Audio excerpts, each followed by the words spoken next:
Hello दोस्तों, स्वागत है आप सभी का आपके अपने YouTube channel ideal coaching classes में। जैसा कि आज महाशिवरात्रि है तो सभी को जय जय महाकाल। उसके बाद में क्लास को स्टार्ट करते हैं। जो हमने क्वेश्चन करे थे, ठीक है, महात्मा गांधी जी से रिलेटेड जो भी क्वेश्चन थे, लगभग 20 क्वेश्चन हम लोग कवर कर चुके थे पिछली क्लास में। तो उसके रिमेनिंग क्वेश्चन जो बचे हुए महात्मा गांधी जी से रिलेटेड, उन क्वेश्चनों की हम लोग बात करते हैं यहाँ पर, ठीक है।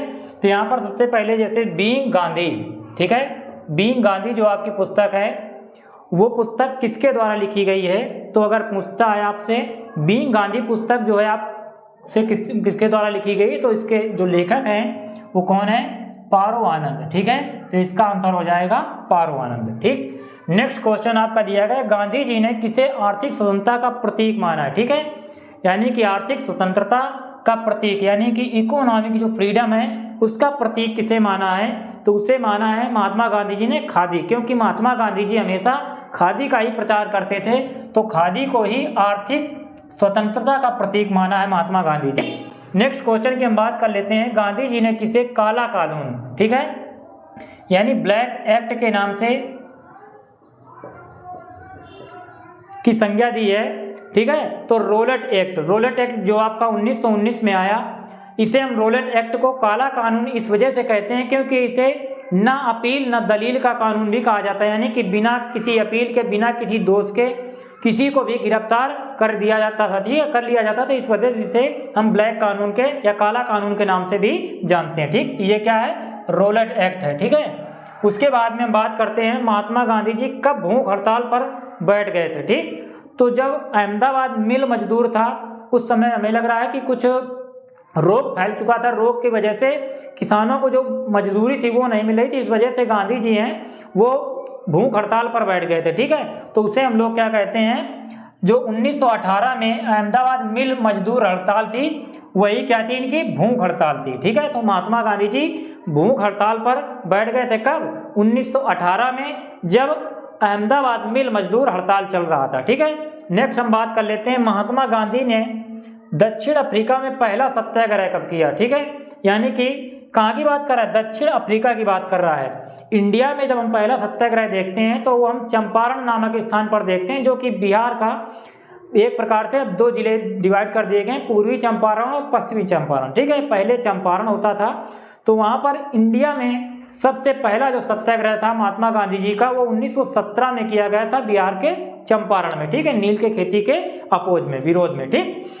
अब यहाँ पर अगर आपसे पूछता है क्वेश्चन कि दक्षिण अफ्रीका में पहला सत्याग्रह कब किया गया था, तो दक्षिण अफ्रीका की जब बात आए तो 1906 में किया गया था, ठीक है। जब 1906 में किया गया था दक्षिण अफ्रीका में इनका पहला सत्याग्रह महात्मा गांधी जी का, ठीक है। 1906 में ही अगर हम डेट देखें तो यहाँ पर जो हमारा मुस्लिम लीग है उसकी भी स्थापना बांग्लादेश के ढाका में की गई थी, ठीक है। सलीमुल्लाह और आगा खां के द्वारा यहाँ पर जो वहाँ के नवाब थे, ठीक है, और आगा खां के द्वारा 1906 में किसकी स्थापना की गई थी? मुस्लिम लीग की भी स्थापना की गई थी। और दक्षिण अफ्रीका में महात्मा गांधी जी द्वारा जो पहला सत्याग्रह था, ठीक है, तो वो भी 1906 में ही किया गया था, ठीक है। दक्षिण अफ्रीका की अगर हम कैपिटल की बात करें तो Pretoria is the capital of South Africa.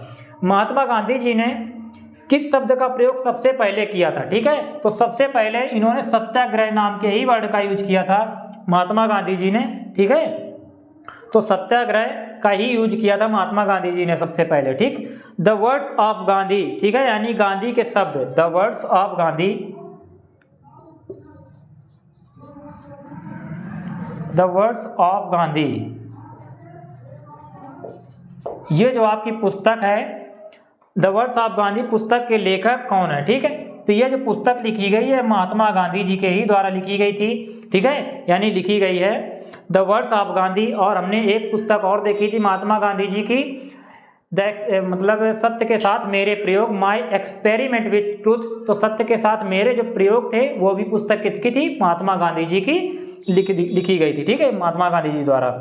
उसके बाद में दिया गया 23 नवंबर 1919 को दिल्ली में अखिल भारतीय खिलाफत कमेटी के अधिवेशन की अध्यक्षता किसने की थी? तो जब पूछता है 23 नवंबर 1919 में दिल्ली में अखिल भारतीय खिलाफत कमेटी की जो अध्यक्षता की थी अधिवेशन की, तो वो किसके द्वारा की गई थी? वो भी महात्मा गांधी जी के द्वारा ही की गई थी, ठीक। नेक्स्ट हम बात कर लेते हैं नेक्स्ट क्वेश्चन की, कांग्रेस ने भारत छोड़ो आंदोलन यानी क्विट इंडिया मूवमेंट का प्रस्ताव किस वर्ष पारित किया था। ठीक है, तो कांग्रेस ने जो भारत छोड़ो आंदोलन था, क्विट इंडिया मूवमेंट था, ये कब पारित किया था? 1942 में ये पारित किया गया था कि अंग्रेजों भारत छोड़ो। ठीक है, तो यहाँ पर 1942 में पारित किया गया था और इसी आंदोलन में महात्मा गांधी जी ने करो या मरो का नारा दिया था। ठीक है, ये पिछली क्लास में हमने पढ़ा था कि करो या मरो का नारा जो है वो किस आंदोलन में दिया गया था, तो वो था क्विट इंडिया मूवमेंट। ठीक है, उसके बाद में दिया गया सहयोग आंदोलन यानी नॉन कोऑपरेशन मूवमेंट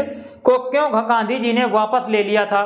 ठीक, तो चौरी चौरा नामक एक प्लेस पड़ता है गोरखपुर में। ठीक है, तो वहां पर लगभग 22 पुलिसकर्मियों की हत्या कर दी गई थी इस वजह से, यानी कि वहां पर चौरी चौरा जो घटना थी तो वहां पर एक चौकी थी। ठीक है, थाने में आग लगा दी गई जिसके कारण 22 पुलिसकर्मी मारे गए। ठीक है, तो इस वजह से चौरी चौरा की जो घटना हुई उससे विक्षुब्ध होकर महात्मा गांधी जी ने जो अपना नॉन कोऑपरेशन मूवमेंट था उसे वापस ले लिया था। ठीक है, तो ये हमारे रहे आज के कुछ क्वेश्चन जो रिमेनिंग क्वेश्चन थे रिलेटेड टू महात्मा गांधी। ठीक है, एक क्लास हम पहले कर चुके हैं, उसमें अप्रॉक्स 20 क्वेश्चंस हैं, तो यदि आपने क्लास अगर नहीं देखी है तो आप उसको पहले कवर कर लेंगे फिर इसको, और जब आप दोनों क्लासें देख लेंगे तो आपके जो भी क्वेश्चंस हैं महात्मा गांधी जी से रिलेटेड वो आपके कवर हो जाएंगे। ठीक है, तो आज की क्लास हम यहीं तक रखते हैं। थैंक यू, जय हिंद।